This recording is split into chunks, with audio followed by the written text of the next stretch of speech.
আমরা আগে বলেছিলাম যে জিলহজ্জ মাস আসলে এই স্মৃতিগুলো ভেসে আসে। কোরআনের আয়াতগুলো যখন আমরা তিলাওয়াত করি তখন লাইভ মনে হয়। আল্লাহ সুবহানাহু ওয়া তাআলা ইব্রাহিম আলাইহিস সালামকে যে মর্যাদা দুনিয়াতে দিয়েছেন, আল্লাহ পাক বলেছেন ওয়ালাকাদ ইসতাফাইনাহু ফিদ দুনিয়া, আল্লাহ তোমাকে বাছাই করেছেন দুনিয়াতেও। দুনিয়াবাসী, পৃথিবীর মানুষ সবাই ইব্রাহিম আলাইহিস সালামকে মানে। আল্লাহ সুবহানাহু ওয়া তাআলা এই ঘোষণাও দিয়েছেন সূরা নজমে, ও ইব্রাহিম আল্লাযী ওয়াফা, যে ইব্রাহিম তিনি উনার যে দায়িত্ব ছিল আল্লাহ পাক দিয়েছেন, ওয়াফা পরিপূর্ণ করেছেন। কোন দায়িত্বের ব্যাপারে কোনো অবহেলা করেন নাই, প্রত্যেকটা কাজ নিপুণভাবে কমপ্লিশন করেছেন ইব্রাহিম আলাইহিস সালাম। এই সার্টিফিকেট খেয়ে দিলেন আল্লাহ সুবহানাহু ওয়া তাআলা, ডাইরেক্ট দিলেন। এখন দেখি যে ইব্রাহিম আলাইহিস সালাম কিভাবে এই কাজগুলো তিনি করলেন, এত দেখে নেই। আমরা সূরাতুল আনআমের 75 নম্বর আয়াত থেকে আমরা আলোচনা করি ইনশাআল্লাহ। আল্লাহ সুবহানাহু ওয়া তাআলা ইরশাদ করতেছেন, وَكَذَلِكَ نُرِي إِبْرَاهِيمَ مَلَكُوتَ السَّمَاوَاتِ وَالْأَرْضِ وَلِيَكُونَ مِنَ الْمُوقِنِينَ। আল্লাহ পাক কিছু আলোচনা আগে করেছেন ওনার দাওয়াত নিয়ে, তারপরে এখান থেকে বলতেছেন এইভাবে আমি ইব্রাহিমকে দেখিয়ে দিলাম। আল্লাহ বলতেছেন আল্লাহ ইব্রাহিমকে শৌন করেছেন, দেখিয়ে দিয়েছেন মালাকুত আস-সামাওয়াতি ওয়াল আরদ, আকাশ এবং জমিনের যত মালাকুত আছে, রাজত্ব, ক্ষমতা, আল্লাহর পাওয়ার যা কিছু আছে আল্লাহ ইব্রাহিমকে দেখিয়ে দিয়েছেন। ওয়ালিয়াকুনা মিনাল মুকিনিন, যাতে তিনি ইয়াকিন ওয়ালাদের অন্তর্ভুক্ত হয়ে যান। এখন চিন্তা করেন আল্লাহ পাক ইব্রাহিম আলাইহিস সালামকে উনার ক্ষমতা দেখিয়ে দিয়েছেন, আকাশে দেখিয়ে দিয়েছেন, জমিনে দেখিয়ে দিয়েছেন, সকল কিছু তিনি দেখেছেন। এই বসরিহি, তার চক্ষু দিয়ে দেখেছেন। ওয়াফুআদুহু শাহিদু, উনার অন্তর এটা উইটনেস করেছে। এটা করেই তিনি মুকিনিন হয়ে গেছেন। এখন পৃথিবীর যাই সামনে আসবে ওনার কাছে কি কিছু বিষয় হবে, সেটা বিষয়ই হবে না। আল্লাহ পাক ওনাকে ট্রেনিংটা করলেন, ট্রেনিং দিলেন। সেই ট্রেনিং এ তো আল্লাহ নিজেই ট্রেনিং দিয়ে দিয়েছেন, সব দেখিয়ে দিয়েছেন। ইব্রাহিমের তো ওয়াফা করা ছাড়া কোনো উপায় ছিল না। ওয়াফা করবে আর কি আগুন, আর কি পানি, আর কি বাতাস, ওনার কাছে কিছুই নেই এখন। কারণ এর চাইতে বড়টা হয়ে গেছে, কোনো বিষয়, এটা কোনো বিষয়ই না এখন। এই যে অবস্থা হলো, ইব্রাহিমকে আল্লাহ ট্রেনিং দিলেন। কোথায় ট্রেনিংটা আল্লাহ সুবহানাহু ওয়া তাআলা দিলেন, এটা হচ্ছে গিয়ে কথা। আমরা একটু তাফসীরের দিকে যাই, তো দেখি গিয়ে তাফসীরের মধ্যে কি আলোচনা করেছেন, ট্রেনিংটা কোথায় হয়েছে। ইবনে কাসির রাহিমাহুল্লাহ আব্দুল্লাহ ইবনে আব্বাস রাদিয়াল্লাহু তাআলা আনহু সূত্র নিয়ে আলোচনা করেছেন ওই আয়াতের, কাযালিকা নুরি ইব্রাহিম মালাকুতাস সামাওয়াতি ওয়াল আরদ। তিনি বলতেছেন ফা ইন্নাহু তাআলা জালালাহুল আমর। জালালাহুল আমর, জালা মানে হচ্ছে গিয়ে যে কোনো কিছু গোপন থাকে সেটার আবরণটা উঠাই ফেলা। আমর মানে আল্লাহ সুবহানাহু ওয়া তাআলার সমস্ত বিষয়াদিকে আল্লাহ সুবহানাহু ওয়া তাআলা ইব্রাহিমের কাছে তুলে ধরেছেন, পরিষ্কার করে দিয়েছেন। সিররাহু ওয়া আলানিয়াতাহু, তার গোপনীয়তা এবং প্রকাশ্যটা সব আল্লাহ বলছেন ইব্রাহিম দেখো, তুমি এই হচ্ছে আমার রাজত্ব, আমার কারবার, তোমাকে আমি দেখিয়ে দিলাম। ফালাম ইয়াখফা আলাইহি শাইউন মিন আ'মালিল খালাইক, মাখলুকাতের কোন আমলই ইব্রাহিমের কাছে আর গোপন থাকলো না।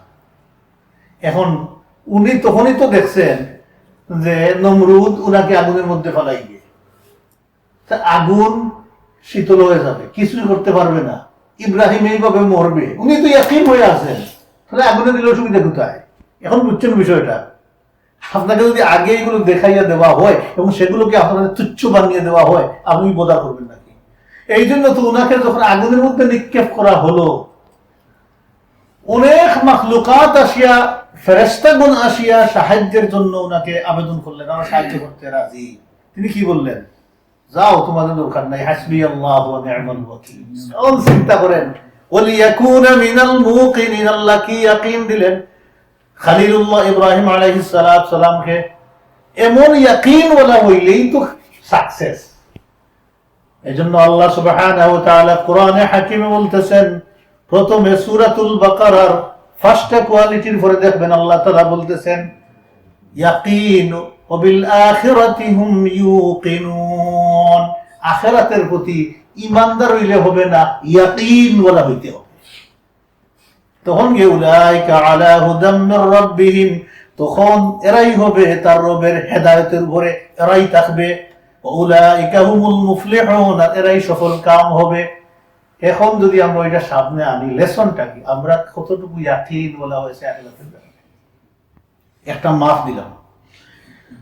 قال الله تعالى فلما جعل يلعن أصحاب الذنوب, যখন আল্লাহ সুবহানাহু ওয়া তাআলা দেখিয়ে দিলেন অপরাধীদের উপরে আল্লাহর আযাব, অপরাধ যারা করে তাদের উপরে আল্লাহর আযাব আসতে তিনি দেখলেন।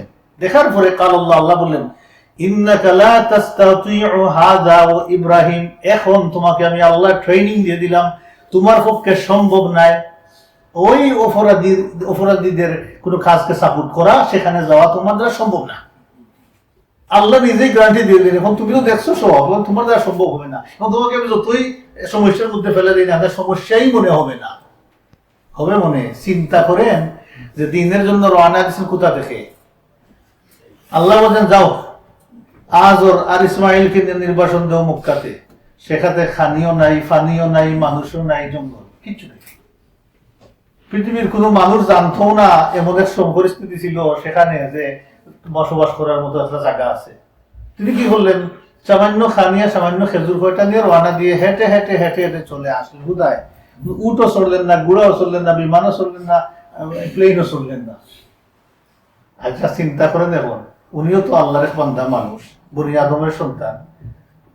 আমাদেরকে যদি বলা হয় কি আমাদের এই ক্ষমতা আছে, একটু ইমাজিন করেন যে আল্লাহর করিব তো হব আমরা, কিভাবে হব। এই জন্য ইব্রাহিমের আলোচনার কেন এখানে করলেন, আল্লাহ কোরআনে দিলেন শুধু আমাদের জন্য। আমরা আর একটু পরে জানবো ইনশাআল্লাহ। ফারাদ্দাহুল্লাহু, আল্লাহ সুবহানাহু ওয়া তাআলা এই কথাটা ইব্রাহিমকে বারবার বলে ট্রেনিং দিয়ে শক্ত করে দিলেন। وعلم ما في ذلك من الحكم الباهرة والدلالة القاطعة, এইগুলো দেখার পরে ইব্রাহিম আলাইহিস সালাতু ওয়াস সালামের যে সামনে যে দলিল চলে আসলো আল্লাহর পক্ষ থেকে, যে চূড়ান্ত পর্যায়ের যে ট্রেনিং আল্লাহ সুবহানাহু ওয়া তাআলা ওনাকে দিয়ে দিলেন, আর সেটার উপরে তিনি ইয়াকিনওয়ালা হয়ে গেলেন। আর দুনিয়াতে আসার পরে যত ঝড় তুফান জঞ্জাল আসছে তিনি সেটা কিন্তু কিছুই মনে করেন নাই, মনে করেছে এটা নাথিং, আমি দেখতেছি। আর এই ট্রেনিংটা ওনার মাথার মধ্যে এমন ভাবে ছিল, যখন বিপদ আসতো তিনি ট্রেনিং ওইটা দেখতেন, যখন ওইটা দেখতেন তখন ওইটা মনে হইতো তুচ্ছ, এটা কিছু না। আচ্ছা বলেন তো, আমরা খুব কষ্ট করতেছি, এখন কষ্টের মধ্যে আছি, যদি দেখানো যায় এটা কষ্ট, কিন্তু কষ্টর পরে যে মনে করেন কষ্ট আছে 2 মাইল আর আরাম আছে 100 মাইল, এটা দেখানোর পরে এই কষ্ট কষ্ট হিসাবে থাকবে না, আরাম হিসাবে থাকবে। তার প্রমাণ দেখেন, আসিয়া বিনতে মুজাহিম জাওজাতে ফিরআউন, ফিরআউনের স্ত্রী আসিয়া, কার মেয়ে? মুজাহিমের মেয়ে। তিনি ঈমান এনেছেন কার উপরে? মুসা আলাইহিস সালামের উপরে, নবী হিসাবে ঈমান এনেছেন। কিন্তু ফিরআউন চূড়ান্ত নির্যাতন দেওয়ার মাধ্যমে তাকে হত্যা করেছে। গরম লোহার উপরে উলঙ্গ করে শুয়াইয়া ইলেকট্রিক হিট দিয়া গরম করে, নিচ থেকে থাওয়া গরম করে লজ্জাস্থানের দিকে ঢুকাইতেছে, লোহা ঢুকাইতেছে গরম করে, তিনি হাসতেছেন। এখন মনে করেন এই অবস্থায় পড়ে মানুষ যখন হাসে, তো নিঃসন্দেহে কোন হিকমা মিরাকল যেখানে হচ্ছে, সেটা কি আল্লাহ সূরাতুত তাহরিমে বলে দিয়েছেন, রব্বি বিনি লি ইনদাকা বাইতান ফিল জান্নাতি ওয়া নাজ্জিনি মিন ফিরআউন ওয়া আমালিহি ওয়া নাজ্জিনি মিনাল কওমিজ যালিমিন। এই জালিম তো নির্যাতন দিচ্ছিল, ওনাকে কষ্ট দিচ্ছিল, আল্লাহ পাক জান্নাতটাকে ধরেছেন সবুজ সামনে এইভাবে, আসিয়া দেখো তোমার এই জান্নাত, জান্নাতের তো তখন দেখাইছেন, ভুলে গেছেন সত্যি কিসের সত্যি আবার। আচ্ছা বলেন, তখন মানুষ মারা যায়, মারা যাওয়ার পরে আমরা বডিকে দই গোসা মশা করি খাবি, এতটুকু তো মাটির এক চাকা। মারা যাওয়ার পরে কেউ ধরছেন 5 ঘন্টা 6 ঘন্টা করে বডিকে খেয়ে টাচ করছেন, দেখি সেটা টাচ করছেন আমাদের একটু বলে দেখে টাচ করেছেন 5-6 ঘন্টা পর মারা যাওয়ার পরে কিভাবে লাগে একটু বলেন? এক মাটির চাকা না, এদিকে লড়াইলেও তা নাড়াইলেও তা ফোকাস মাটির চাকা। আল্লাহ আকবার। তখন শাওয়ার করানি অনেক সময় খুব কষ্ট হয়ে যায়। আমি ইচ্ছা করে দেশে মারা গেলে গিয়ে শাওয়ার করাইতাম। আমি যখন আলিম ফাসিলে পড়তাম তখন ওই উত্তর এলাকাতে মারা গেলে আমি গিয়ে করতাম। তা আমি একজন গোসল করাইতেছি একজন ডেড বডি। তাহলে দেশে তো জানেন খাটের উপরে শুয়াইয়া খোলা গাছ নিচে দিয়া খোরাই দিও যাতে পানিটা চলে যায়, ফুস করে দেওয়ার মতো আমাদের ইয়ে নাই, বোধ না দিয়ে দিতে হবে, কষ্ট হয়, বসাইতে হয়। আর যখন একটু খাড়া করে পেটের মধ্যে প্রেস করেছি এমন দুর্গন্ধ বের হয়েছে যাতে সাথে যারা ছিল বমি করতে করতে চলে গেছে। আল্লাহ আমাকে হেফাজত করেছেন, আলহামদুলিল্লাহ। আমি বমি করি নাই, ধৈর্য ধরে গোসল করাইতেই হবে, একজন গোসল করিয়ে দিলাম। তখন আমার মনে হয়েছে আল্লাহ আকবার, এই ব্যক্তির চিন্তা বাদ দাও, আমার চিন্তা আমি করি। আমরা যে খালি খাই ওই রেস্টুরেন্টে খুঁজাইয়া গিয়া পেটে ঢুকাই কতটা চিন্তা করি যে এই জায়গাতে মোট খাতে যে কত দিলাম আর এটার জন্য কত মেহনত মশক্কত করলাম, এটা যায় করি। যাওয়ার পরে কি হয়, এটা এটা এটা এটা কোথায় লইয়া যায় আমাদেরকে? চিন্তা ফিক্রের বিষয় আছে। শুধু দুর্গন্ধই বের আমাদের বলি যে কি দুর্গন্ধ আছে, খাটলে সামান্য বের করে দেখে বুঝতে পারবো এখানে। এখন এটা হচ্ছে কি মানুষের চক্ষুর আড়ালে আল্লাহ এমন কিছু রেখে দিয়েছেন। ইব্রাহিম আলাইহিস সালাতু ওয়াস সালামের জন্য আল্লাহ সুবহানাহু ওয়া তাআলা চক্ষুর আড়ালে এমন কিছু রেখে দিয়েছেন, আসিয়ার জন্য রেখে দিয়েছেন। সেটা ফোকাস করার সাথে সাথে সব ভুলে গেছেন, কিছুই আর লাগেনি শরীরে, কোনো কিছুই আর আসে নাই। তো আল্লাহ সুবহানাহু ওয়া তাআলা এইটা করে দেন। দেখি আমরা একটা হাদিস আছে এই ব্যাপারে, ঘুমন্ত ব্যাপারে। রাসূলুল্লাহ সাল্লাল্লাহু আলাইহি ওয়াসাল্লাম একদিন ফজরের নামাজে আসতেছেন না, লেট হয়েছে। লম্বা হাদিস, আমি সারটা বলতেছি। লেট হইতেছে সাহাবায়ে কেরামগণ বলছেন হাত্তা নাতারা, আমরা যেমন আমরা দেখতেছি সূর্য কি না মানে উঠে যাচ্ছে, মানে রিমে চলে গেছে, উঠে যাচ্ছে। এমন সময় আল্লাহ রাসূল দ্রুত গতিতে আসিয়া রাসূলুল্লাহ সাল্লাল্লাহু আলাইহি ওয়াসাল্লাম নামাজের ইমামতি করলেন, নামাজ পড়াইলেন। রাসূলুল্লাহ সাল্লাল্লাহু আলাইহি ওয়াসাল্লাম নামাজ পড়াইলেন।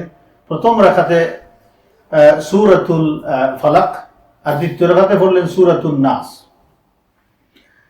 নামাজটা শেষ করে রাসূলুল্লাহ সাল্লাল্লাহু আলাইহি ওয়াসাল্লাম সাহাবায়ে কেরামদেরকে মুখ ঘুরানোর আগেই বললেন, তোমরা সবাই বসে থাকো, কেউ নামাজ থেকে মুসল্লা থেকে উঠবা না।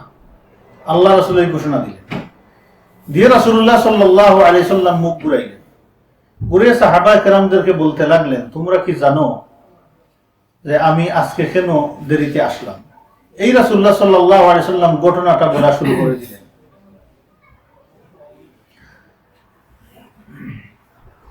রাসূলুল্লাহ সাল্লাল্লাহু আলাইহি ওয়াসাল্লাম ঘটনা বলা শুরু করলেন সাহাবায়ে কেরামদেরকে। হাদিসটা বর্ণনা করেছেন মুআজ বিন জাবাল রাদিয়াল্লাহু তাআলা আনহু, হাদিস বর্ণনা করেছেন।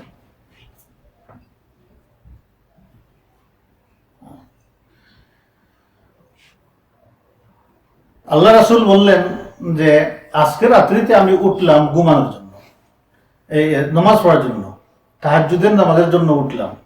খুব লেসন আছে আমাদের এই হাদিসটাতে, কিন্তু এত বেশি ঘুমে ধরলো যে আমি চোখ মেলতে পারলাম না। খুব কষ্ট করে সজাগ থেকে নামাজটা আদায় করার চেষ্টা করলাম।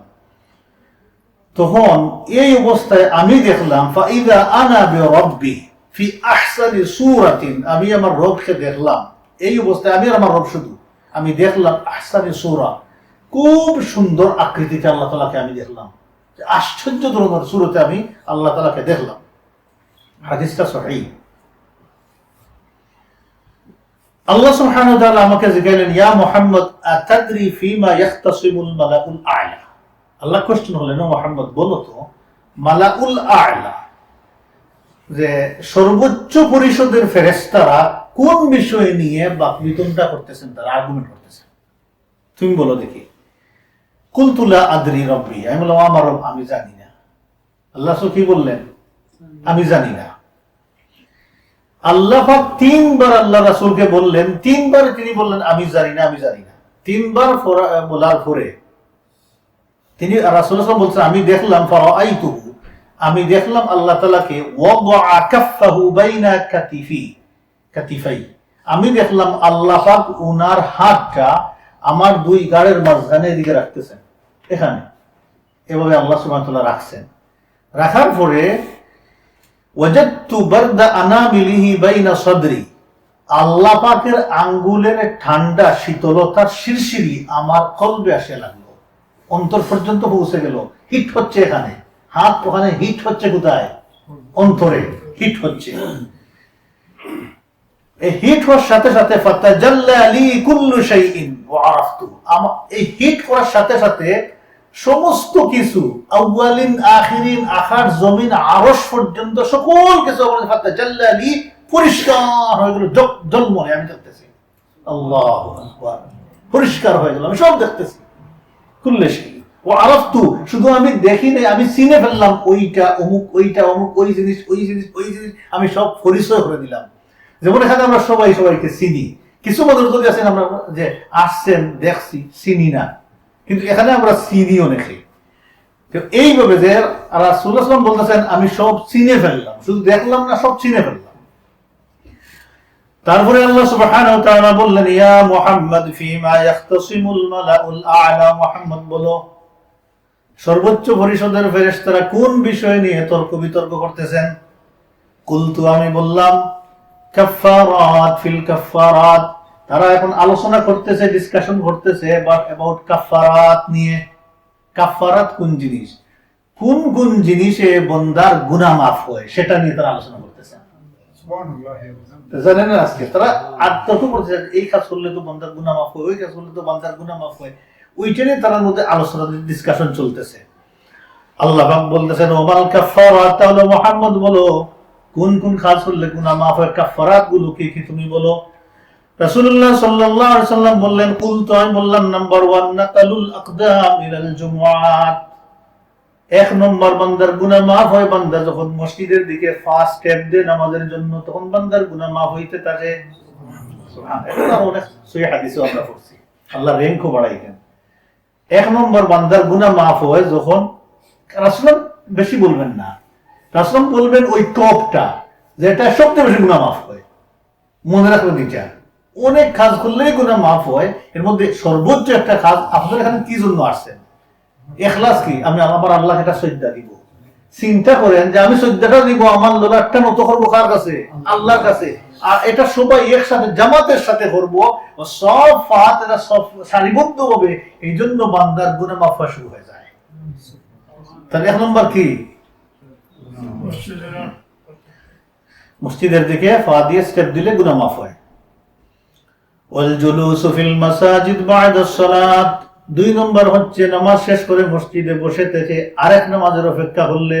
নামাজে যত সময় মানুষ নামাজের পরে বসে থাকবে, আরেক নামাজ নাই পড়ো, যত সময় বসে থাকবে তার গুনাহ কন্টিনিউ মাফ হইতে থাকবে।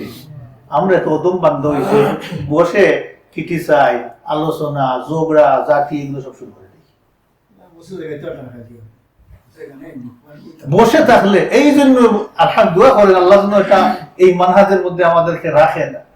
মানুষ উহদিরাতিল আনফুসুস শুহ, মানুষের অন্তর্মুখ কিরফন, সব কাজে কিরফন হইয়া হাজির হয়ে যাবেন।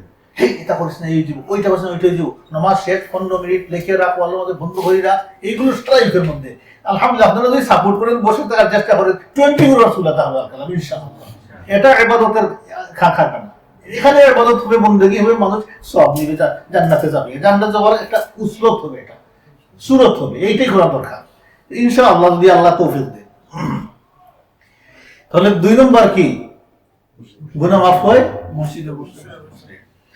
তাহলে 3 নম্বর ওয়া ইসবাগুল wudu ইনদাল কারিহাত, কষ্ট করেও প্রপারলি ওযু করা। ওযু করা নয়, ইসবাগুল wudu এর wudu 2 জিনিস। গেলাম এটা ইসবাগুল wudu নয়। ইসবাগুল wudu করতে গিয়ে আবু রাদিয়াল্লাহু তাআলা আনহু এই পর্যন্ত বইতেন ওরা মুহাজ্জালিনা মিন আসারিল wudu, এগুলোতে চকচক করবে, জল খাইতে থাকবে, এটা দিয়ে এই পর্যন্ত বইতেন।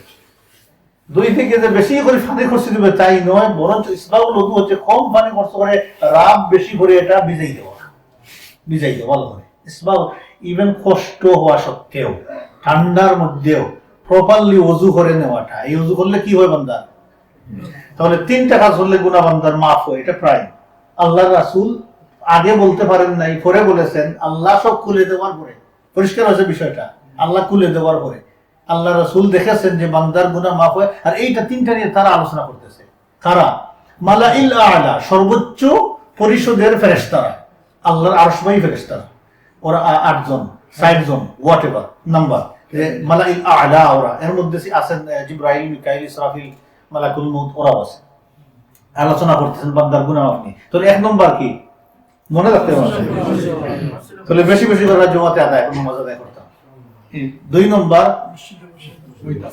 বসে থাকা। যার কাজ নাই, বাইরে বসে গল্প করার চাইতে মসজিদে একটু কিছু পড়েন না, বসে থাকেন, গুনাহ মাফ হইতে থাকবে। রাসূলের সহিহ হাদিস, মুসাল্লার মধ্যে যতক্ষণ পর্যন্ত বসে থাকবেন, ওযু যাওয়ার আগ পর্যন্ত অথবা যাকাত চেঞ্জ করার আগ পর্যন্ত ফেরেশতারা বলে আল্লাহুম্মা গফিরহু আল্লাহুম্মা রহমহু, আল্লাহ তাকে মাফ করে দাও, আল্লাহ তার প্রতি রহম করো। আর তো সওয়াব হবেই, এত বড় ফজিলত। তাহলে 3 নম্বর প্রপারলি ওযু করা। আচ্ছা, তারপরে কি করলো? ক্বালা, তারপরে আল্লাহ সুবহানাহু ওয়া তাআলা বললেন ওমাদ দারাজাত, এখন বলো তো ও মুহাম্মদ, কোন কোন কাজ করলে বান্দার মর্যাদা উঠতেই থাকবে উপরে? তুমি তো দেখছো, এখন বলো তো দেখি কোন কাজ করলে বান্দার মর্যাদা উপরে উঠে। আল্লাহ রাসূল বললেন কুলতু ইতআমুত তাআম, 1 নম্বর মানুষদেরকে খাওয়াইলে, খাবার দিলে বান্দার মর্যাদা বাড়ে, উপরে উঠে। এখন খাইছে সবাই খাওয়া শুরু করে দিবেন, সব আগে খাওয়াবে সাইফুল ভাই বুঝা। আলহামদুলিল্লাহ খাওয়াইতেছে, আলহামদুলিল্লাহ। যে মানুষের তবে নিয়ত যেন খেলুন না থাকে যে ওরা আমাকে পরবর্তীতে নেতা বানাইবে, এই বানাইবে, সেটাই সব খারো যেন না থাকে। আমার যে দিল বড়, আগে বলছি না, ও আব্দুরা দিলাম বলছি রকম, কাউকে কিছু দিলেই মনে থাকে আচ্ছা আচ্ছা, আর না হলে কিছু প্রেইজ পাই, প্রশংসাটা আমার বড়। এত এত খাওয়াইলাম, হইল না, থ্যাংক ইউটা দিল, আর হইল না যে আমার মানে খাইয়া গেল, মানে থ্যাংক ইউটাও দিল না। এই এক্সপেকটেশন যদি খারো না থাকে, মানে এইটা ছাড়া খাওয়াইবা। আল্লাহ সূরাতুল দহরে কি বলেছেন? সূরা ইনসানে, ওয়ায়ুতঈমুনা আত-তাআমা আলা হুব্বিহি, আল্লাহকে ভালোবাসে তারা খাওয়ায়। কাকে ভালোবাসে খাওয়াইবেন? আমরা কাকে ভালোবাসে খাওয়াইব? আল্লাহকে ভালোবাসে। আলা হুব্বিহি মিসকিনাম ওয়া ইয়াতীমান ওয়া আসীরা, মিসকিনকে খাওয়াইবেন, ইয়াতীমকে খাওয়াইবেন, বন্দীদেরকে খাওয়াইবেন, ফানি বন্দী মানুষ এদেরকে খাওয়াইতেছে, খাওয়াইবেন। কাকে ভালোবাসে? আহারে ওরা কষ্ট করতেছে, এইটা নয়। আল্লাহ তোমাকে খুশি করার জন্য আমি খাওয়াইতেছি। এই যে বন্দি আমাদের ভাই বোনরা প্যালেস্টাইনে কিছু পাইতেছে, মানে নিত্য প্রয়োজনীয় ভাইটাল নিডস যেগুলো, এগুলো পাইতেছে না। 2 দিন এক গ্লাস পানি খায় পর্যন্ত শরীর দেখছেন কি হবে, শুকনো হয়ে গেছে। তো বন্দি মানুষ আছি, ওপেন প্লেস বা বন্দি, এদেরকে খাবার দিলেই দেখেন আল্লাহ কি যে সোয়াব। আল্লাহ আমাদেরকে যা দিছে, বেশি বেশি করে রেস্টুরেন্টে গিয়ে পয়সা খরচ করে না খাইয়ে ওখান থেকে কিছু খাট করিয়ে যেন আমরা দিতে পারি অন্যদেরকে, এটা কাজ লাগবে। দেখেন আমাদের পেটের ইয়ে নেই, পেটে দিতেই থাকবো সারা জীবন, দিব দিব দিব দিব দিব, কিন্তু এটাকে বেশি বড় করা আমাদের জন্য ঠিক হবে না। আর যার বড় হয়ে গেছে ছোট করতে তো পারবেন না, যে হিসাব কিতাব করে বাকি জীবন দেওয়াটাই ভালো। আমাদের এটা বয়স হইলে এমনি আমরা তেমনি সুখী, মানে আমাদের সবার বড় হয়ে যায়। আমি নিজেই স্ট্রাগল করি মাঝে মধ্যে, খালি ফাইলে বেশি খাইলে আমার বন্ধু একদম তো সবুর সবর নাই, মজা পাইছি খাইছি, এটাই। এনিওয়ে, তো 1 নম্বর কি? খাবার দেওয়া, দারাজাত বাড়ে। 2 নম্বর ওয়ালিনুল কালাম, নরম নরম কথা হইলে বান্দার মর্যাদা বাড়ে। এর জন্য আল্লাহ মুসা আলাইহিস সালামকে বলেছেন কাওলাল লাইয়িনা, যাও তুমি ফেরাউনের কাছে গিয়ে নরম কথা হও। আর আমাদেরকে বলেছেন পিতামাতার কাছে গিয়ে কাওলান কারীমা, ভদ্র নম্র ভাষায় কথা হও। হ্যাঁ দেখছেন, ভদ্র নম্র ভাষায় কথা। হ্যাঁ, হকের জন্য বলা যায়, হক বলবেন, বাতিলকে রোধ করার জন্য হক একটু জোরে গলায় বলতে হবে, বড় গলায় বলতে হয়। বড় গলা মানে এটা না যে উনি ভায়োলেশন করছে। রাসূলুল্লাহ খুতবা দিতেন কিভাবে? আমরা দিবে খুতবা দিই, মানুষের ইমামটা পাগল হয়ে গেছে, বলবে। আল্লাহ রাসূল খুতবা দিয়ে উঠার পরে আল্লাহ রাসূলের কি চেহারা হতো, বুখারী মুসলিম প্রত্যেক হাদিস শরীফে আছে। আলা সাওতাহু, আল্লাহ রাসূলের গলার সুর বড় হয়ে যেত। ইহবারাত ওয়াজহাহু, মুখমণ্ডল লাল হয়ে যেত, মানে মনে করতেন সাউদ আইতেন, আরবি বাহিনীকে গাইড দিচ্ছেন, এইভাবে আল্লাহ খুতবা দিতেন। দুই এক ইমাম এইভাবে খুতবা দিয়েছেন, পাবলিক বলছে এ বেটা চিল্লাই বলে উঠি এইটা ইমাম হইল। মানে এত বেশি আমাদের না জানা যে কিভাবে ইমাম খুতবা দিবে সেটাও আমরা জানি না। গাইড করবে ইমাম এবং সাউন্ড দিয়ে গাইড করবে মিম্বর থেকে, এটাই তো আল্লাহর সুন্নাত ছিল। হ্যাঁ, সব সময় আমার দরকার নাই, আল্লাহ সব সময় করতেন না, মোস্ট অফ দেম করতেন। এটা হাদিস দ্বারা সাবিত আছে, আল্লাহ রাসূল দিতেন। ওয়ালিনুল কালাম, ভদ্র নম্র কথা বললে অবন্ধার মর্যাদা বাড়ে। ইন জেনারেল কেসে আমরা রুট ল্যাঙ্গুয়েজ না করা, অযথা ঘুষা করে না করা। হ্যাঁ, আমরা করে ফেলি, আমাদের সবর কম, বুঝতে পারি না সিচুয়েশন যখন রাইজ হয় আমরা অনেক সময় বলে ফেলি।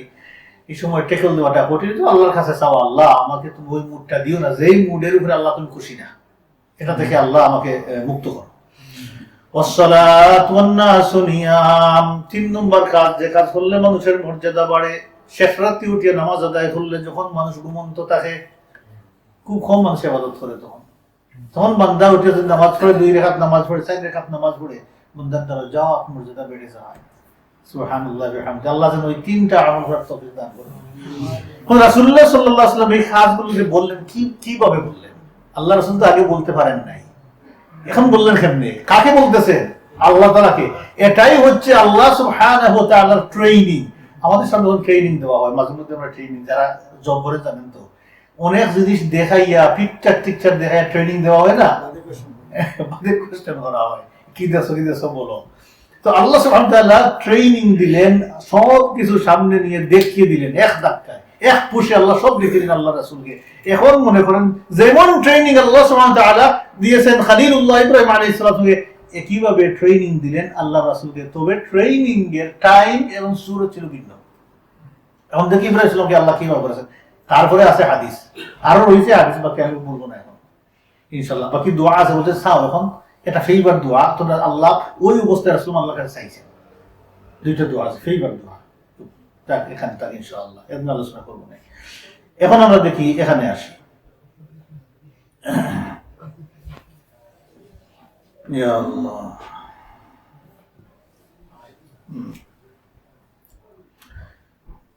এই পয়েন্টে আমরা এখন আসি। وكذلك نري إبراهيم ملكوت السماوات والأرض وليكون من الموقنين। আল্লাহ সুবহানাহু ওয়া তাআলা ওনাকে কোথায় ট্রেনিং দিলেন? আব্দুল্লাহ ইবনে আব্বাস রাদিয়াল্লাহু তাআলা আনহু বলতেছেন, ইব্রাহিম আলাইহিস সালাতু ওয়াস সালাম যখন জন্মগ্রহণ করলেন, জন্মগ্রহণ করার পরে উনার মা উনাকে নিয়ে একটা পাহাড়ে পাশে চলে গেলেন, পাহাড়ের বেলিতে নিয়ে সেখানে একটা গর্ত খুঁজে, সেই গর্তের ভিতরে উনাকে খুব সেফ করে রেখে উপরে একটা পাথর দিয়ে চলে আসলেন তিনি।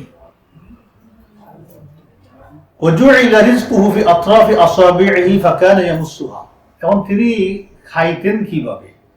তিনি 3টা আঙ্গুল একসাথে তিনি চুষতেন, চুষে তিনি খাইতেন। আচ্ছা, একটু করে বলতেছি 3টা আঙ্গুল কি আসতো। এর ঘটনার বিষয়টা হচ্ছে, নমরুদ তার নিজ চোখে মনে হচ্ছিল পুরা ঘুমে নয়, একটা স্বপ্ন, সে ভয়াবহ স্বপ্ন দেখেছিল।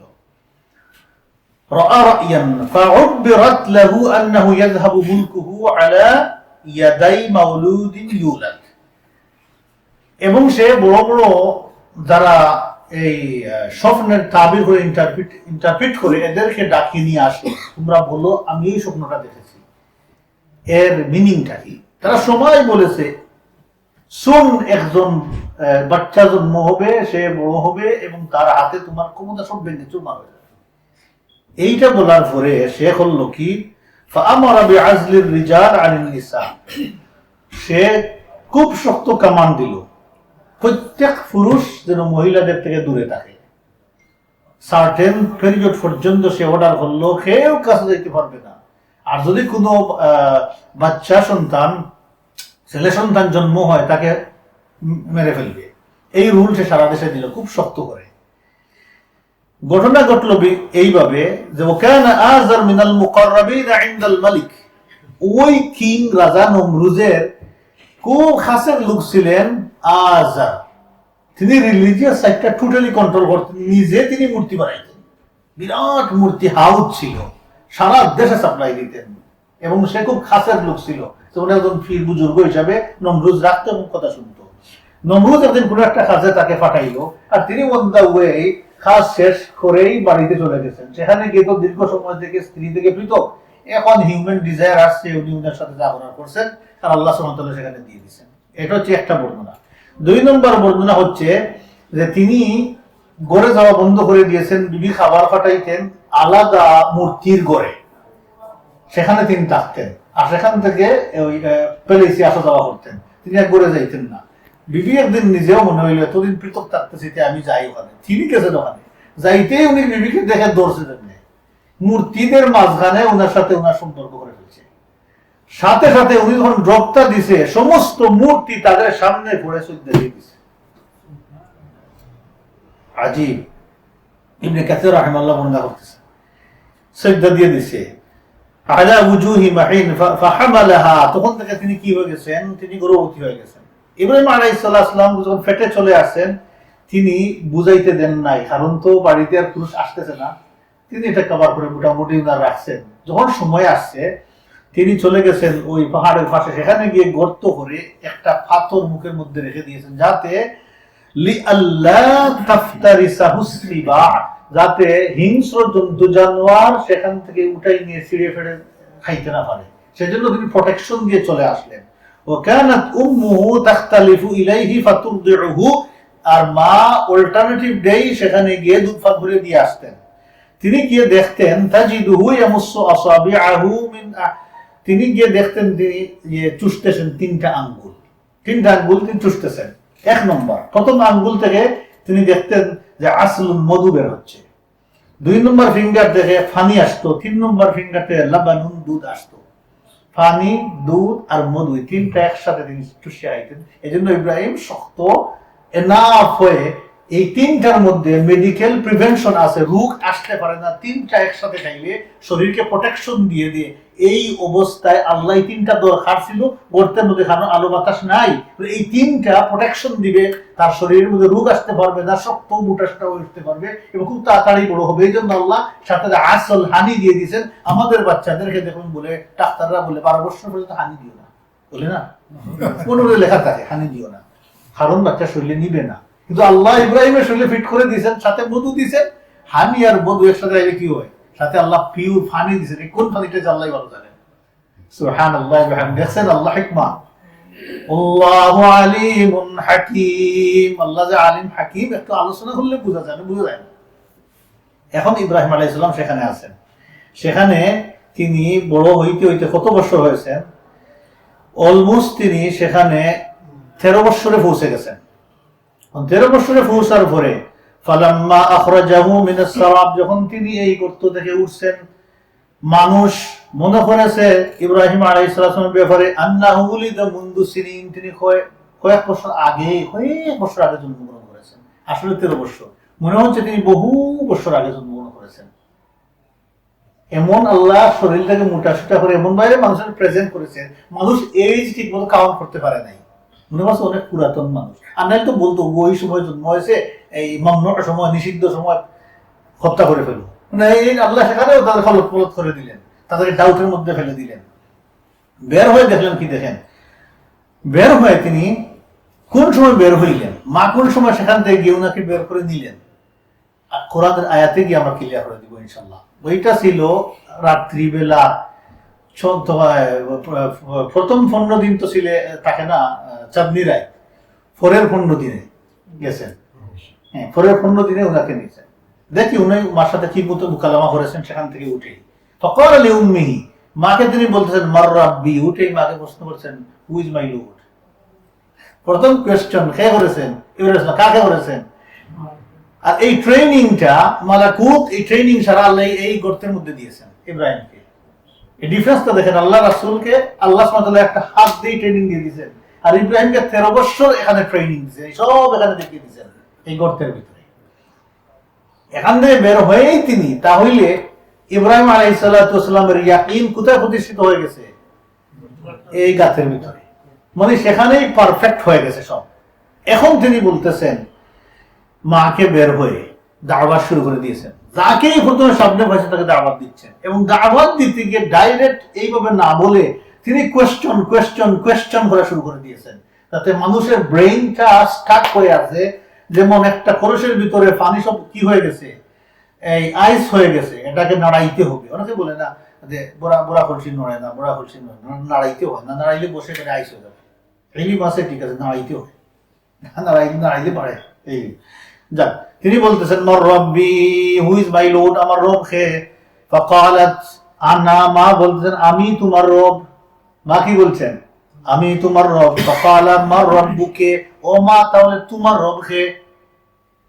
সেকেন্ড কোশ্চেন কি, যে মা তোমার রব কে? ফাকালাত আবুকা, আমার রব হচ্ছেন তোমার পিতা, তোমার বাপ। তারপরে তিনি বলতেছেন ওকাল মার রব্বুহু, তাহলে ও মা আমার বাপের রব কে? কোয়েশ্চন। মা বলছেন কালাত নমরুজ, নমরুজ হচ্ছেন কি তোমার বাপের রব।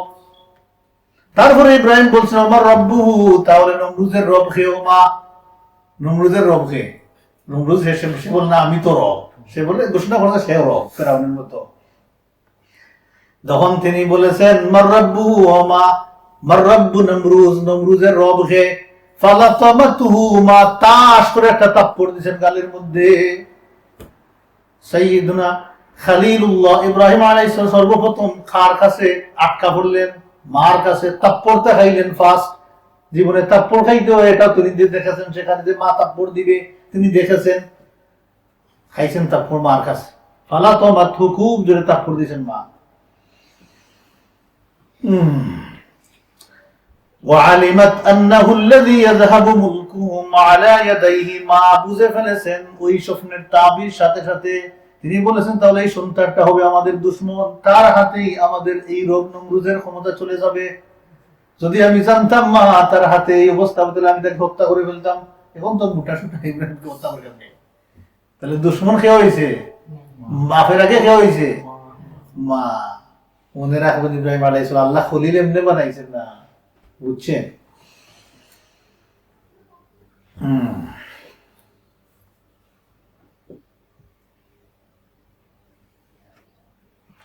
এখন একটা হিসাব নেই আমরা। ওয়াকানা বাইনা তুফান ও বাইনা মাউলুদ ইব্রাহিম। এখন দেখেন ইব্রাহিম আলাইহিস সালাতু ওয়াস সালাম আসছেন এমন এক সময়, খার করে এর আগে কোন নবী ছিলেন? নূহ আলাইহিস সালাতু ওয়াস সালাম। নূহ আলাইহিস সালাম কত বছর ব্যবধানটা ছিল, খুব ভালো করে রাখেন, কাজ দিবে এটা। 1000 ইয়ার্স ও মিআতা সানাতিন, আরো 200 বছর, 1200 বছর। ওয়া সালাসু ওয়া সিত্তুনা সানাতান, 63 বছর। কত বছর পরে? 1263 বছর পরে ইব্রাহিম আলাইহিস সালাম আসেন। কার 1263 বছর পরে? ওয়াযালিকা বা'দা খালকি আদম, আদম আলাইহিস সালাম এর পরে বিসালাসি আলাফি সানাতিন, 3000 বছর।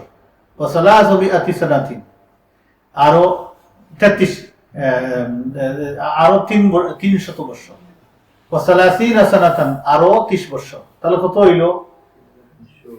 3300।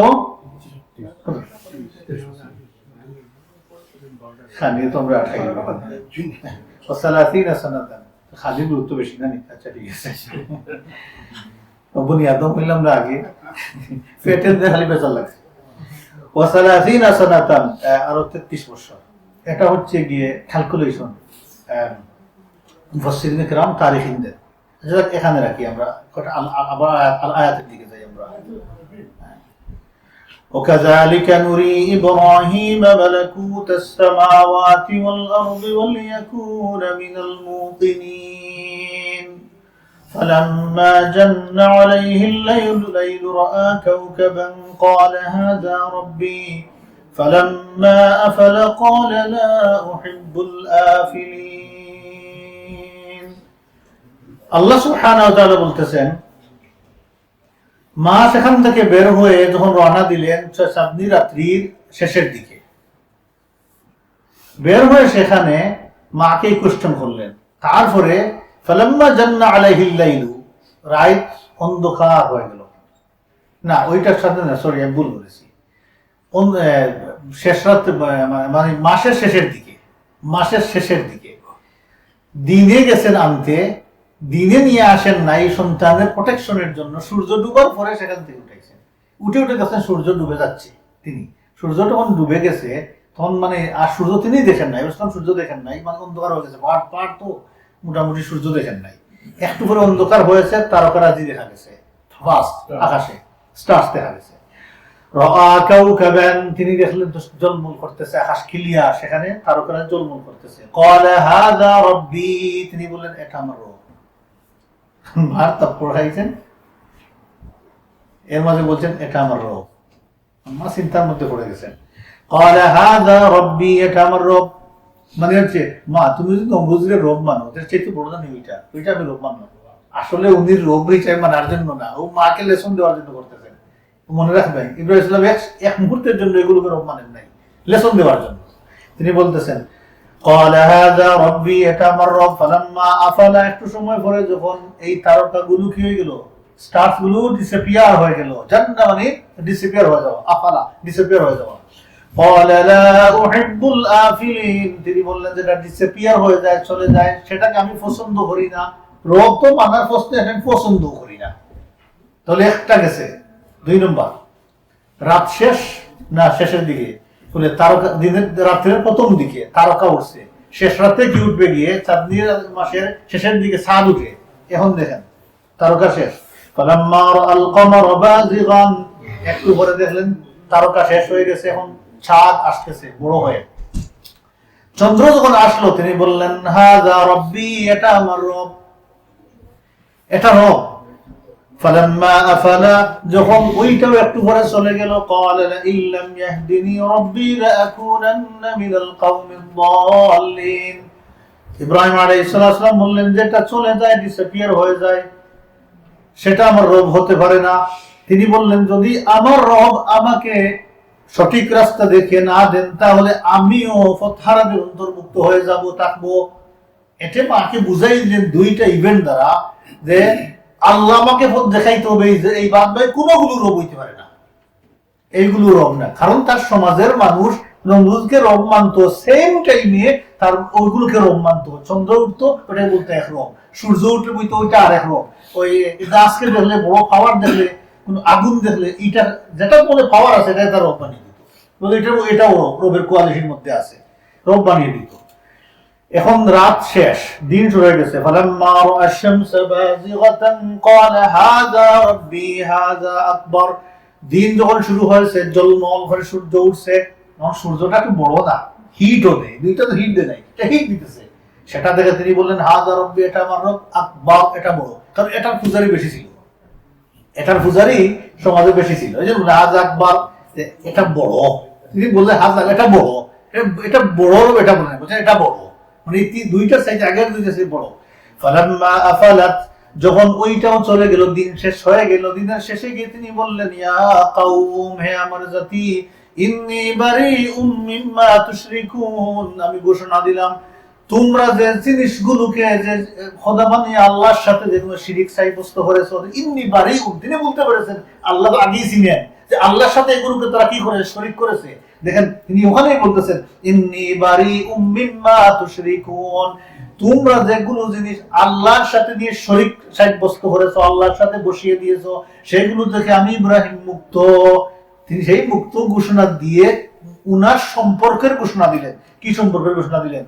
ইন্নী ওয়াজ্জাহতু ওয়াজহিয়া লিল্লাযী ফাতারাস সামাওয়াতি ওয়াল আরদা হানিফাও ওয়া মা আনা মিনাল মুশরিকিন। আমি মুখ ঘুরাইলাম, ওয়াজহিয়া লিল্লাযী, এদের সাথে সম্পর্ক বিচ্ছিন্ন ঘোষণা দিলাম, তোমাদের সাথে ঘোষণা দিলাম, তোমাদের সমাজের সাথে, তোমাদের ধর্মের সাথে ঘোষণা দিলাম। আমি ইব্রাহিম এই অবস্থায় আমার মুখ ঘুরিয়ে দিলাম আল্লাহর দিকে, আমার ওয়ালায়াত করে দিলাম আল্লাহ তাআলার দিকে। ইন্নী ওয়াজ্জাহতু ওয়াজহিয়া লিল্লাযী ফাতারাস সামাওয়াতি ওয়াল আরদ, ঘুরাইলাম ওই আল্লাহর দিকে যে আল্লাহ আকাশ বানাচ্ছেন। হানিফান, আমি একনিষ্ঠ হয়ে ঘুরাইলাম, বিকজ আল্লাহ আমাকে দেখিয়ে দিয়েছেন এইগুলোর রবকে, এজন্য আমি সম্পূর্ণভাবে আল্লাহর দিকে মুখ ঘুরিয়ে দিলাম। ওয়া মা আনা মিনাল মুশরিকিন, আমি কোন অবস্থায় তোমাদের সাথে আমি থাকতে পারলাম না। তাহলে ওয়ালা ওয়াল বারা আল্লাহ শিখিয়ে দিলেন কার মাধ্যমে? ইব্রাহিম আলাইহিস সালামের মাধ্যমে। তাহলে যখন আমরা বলি লা ইলাহা ইল্লাল্লাহ মুহাম্মাদুর রাসূলুল্লাহ, আমাদের সম্পর্ক বিচ্ছিন্ন হয়ে যায়, যে সমস্ত জিনিসের সাথে আল্লাহর সম্পর্ক নাই তাদের সাথে আমাদের সম্পর্ক আল্লাহর সাথে হয়ে যায়, সাথে সাথে সর্বোচ্চ সম্পর্ক। এই জন্য আল্লাহ পাক বললেন যে ফাত্তাবিউ মিল্লাতা ইব্রাহিম হানিফা, তোমরা মিল্লাতে ইব্রাহিমের একনিষ্ঠ অনুসারী হয়ে যাও। এটাই তো মিল্লাতে ইব্রাহিম। যাক, এখানে থাক। আর অনেক সুন্দর সুন্দর জিনিস আছে, আমরা আলোচনা করলে বোঝা যায় যে আল্লাহ কি জিনিস দিয়েছিলেন আর আমরা খুঁজে আছি, একটু ডিফারেন্স করা যায়। আলোচনা করলে আর লম্বা হবে ইনশাআল্লাহ, হয়তো আর আগামী বছর যদি আল্লাহ তৌফিক দেন তো কিছু আলোচনা, হায়াত দেন, তৌফিক দেন, আপনারা আমরা সবাই আল্লাহ শরীর সুস্থ রেখে রাখেন আমাদের, তাহলে একটু আলোচনা করার সুযোগ হবে ইনশাআল্লাহ। আমরা হয়তো সিরাতের দিকে আবার চলে যাবো ইনশাআল্লাহ। সুবহানাকাল্লাহুম্মা ওয়া বিহামদিকা, নাশহাদু আল্লা ইলাহা ইল্লা আনতা, নাস্তাগফিরুকা।